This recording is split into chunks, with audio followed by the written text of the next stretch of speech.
Mesdames, Messieurs, c'est avec un réel plaisir que nous vous retrouvons ce jour pour cette autre sortie du point de l'économie.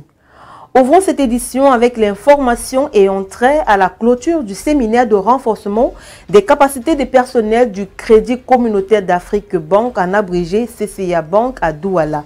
Les travaux qui ont débuté le 18 juin dernier avaient pour thème apurement des transactions financières du commerce extérieur et appropriation de la notion de caution en douane.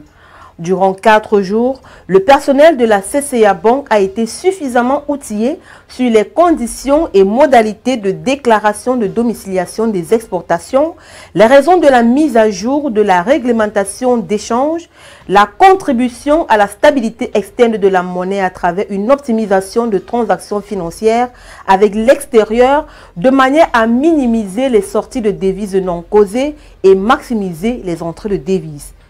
Au cours des travaux, Mme Bela a tenu à rappeler aux participants que pour la domiciliation des opérations d'importation supérieures ou égales à 5 millions, l'usager a une obligation de domiciliation bancaire conformément aux articles 63 et 160 du règlement 02-18. Et pour les opérations inférieures à 5 millions, il n'y a pas d'obligation de donner de domiciliation d'importation au niveau communautaire. Ensuite, elle s'est attardée sur le règlement des importations de biens et services et il a été rappelé que cette opération doit se faire exclusivement par la banque domiciliataire et ne peut indiquer le montant à la domiciliation avec une marge tolérable de 18% maximale. Pour ce qui est de l'apurement des transactions financières, il a été dit qu'il consiste à reconduire dans les délais réglementaires les documents nécessaires à la clôture de données de domiciliation.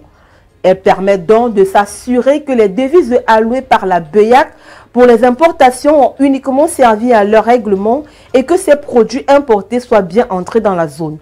Les délais d'apurement sont de 3 mois pour les biens importés et 1 mois pour les services. Et le défaut d'apurement des opérations par l'opérateur économique est imputable à la banque.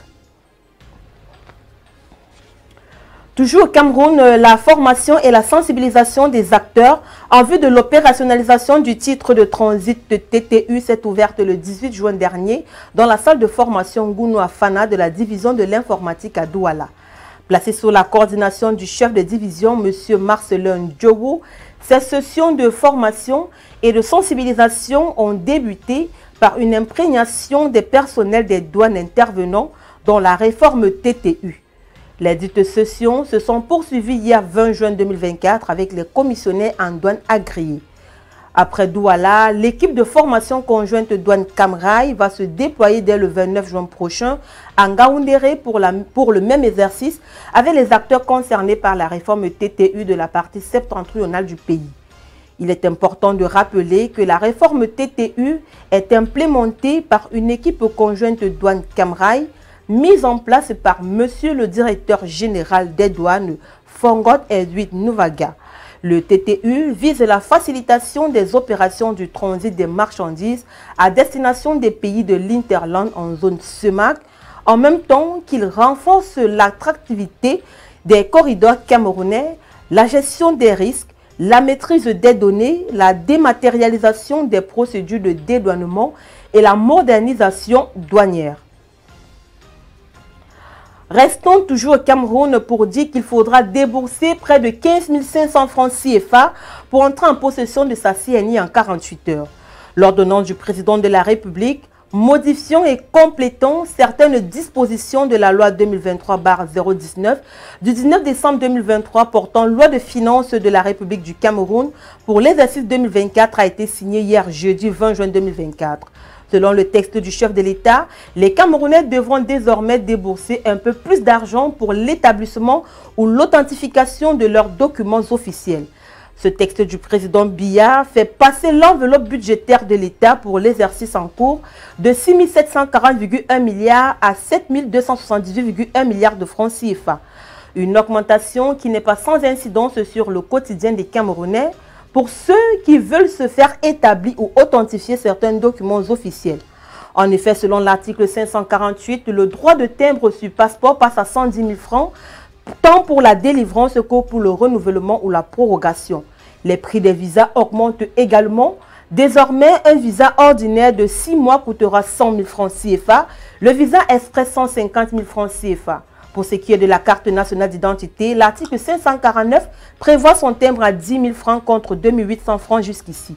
Les cartes consulaires passent respectivement à 20 000, 25 000 et 30 000 francs CFA, respectivement pour les Camerounais résidant en Afrique, en Asie et en Europe ou en Amérique.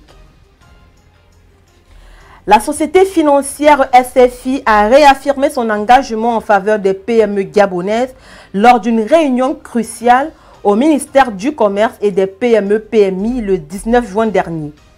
Au cœur des discussions, le Crédit Bail, une initiative attendue depuis plusieurs années pour soutenir ces entreprises sur les plans techniques et financiers. Malgré des obstacles législatifs, le projet se profile enfin comme un catalyseur potentiel pour dynamiser le climat des affaires et stimuler la croissance économique locale. Depuis sa sollicitation par l'État gabonais en 2021, la SFI a joué un rôle clé dans le processus, attendant patiemment la mise en place d'une législation adaptée.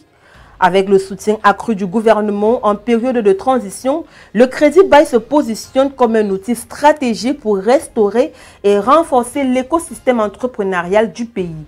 Cette initiative vise à exploiter pleinement les opportunités de croissance, en particulier en facilitant l'accès des PME gabonaises aux ressources nécessaires à leur développement. La mise en œuvre du Crédit Bail représente un pas décisif vers un environnement d'affaires plus favorable et inclusif pour les PME gabonaises. En offrant un accès simplifié aux équipements et au financement nécessaires, cette initiative vise non seulement à stimuler la productivité et la compétitivité des entreprises locales, mais aussi à encourager l'innovation et la création d'emplois. Autrement dit, le Crédit Bail se profile comme une réponse stratégique aux défis économiques actuels au Gabon. En renforçant le partenariat entre le secteur public et privé, cette mesure promet de catalyser une croissance durable et inclusive, positionnant les PME gabonais sur la voie du succès à long terme. Parlons production pétrolière avec Perenco qui ambitionne de dépasser sa production de 100 000 barils par jour contre 80 000 barils par jour en renouvelant des champs matures. En séjour à Brazzaville il y a quelques jours, le patron de ce groupe pétrolier, Armand Simondi, a présenté les projets innovants de sa compagnie au président Denis Sassou Nguesso. Arrivé à la tête d'un groupe pétrolier en mars dernier, Armand Simondi a voulu rassurer les autorités congolaises sur l'engagement de la filiale pays à poursuivre ses investissements. La compagnie compte mettre au point de nouvelles techniques pour relancer les puits pétroliers en fin de vie dans le but de récupérer le pétrole encore non exploité. Ces techniques innovantes sont censées lui permettre de calculer le taux de récupération du pétrole disponible ainsi que le volume retiré. Présente au Gabon depuis 2001, la compagnie Perenco exploite principalement les champs d'émeraude, de Likwala, de Yombo, avec l'unité flottante de production, de stockage et de déchargement, la Numbi et la concession Pointe-Noire Grand Fond Sud.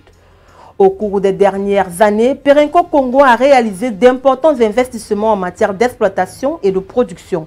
Elle a également investi dans les recherches géologiques dans l'optique d'améliorer sa production. Dans le cadre de son engagement sociétal, la compagnie pétrolière a financé la construction d'un hôpital à Yangui dans le département du Poul. Mesdames, Messieurs, c'est ici que nous mettons un terme à cette édition du Point de l'économie. Merci de l'avoir suivi. Les programmes se poursuivent sur Reflet d'Afrique Télévision.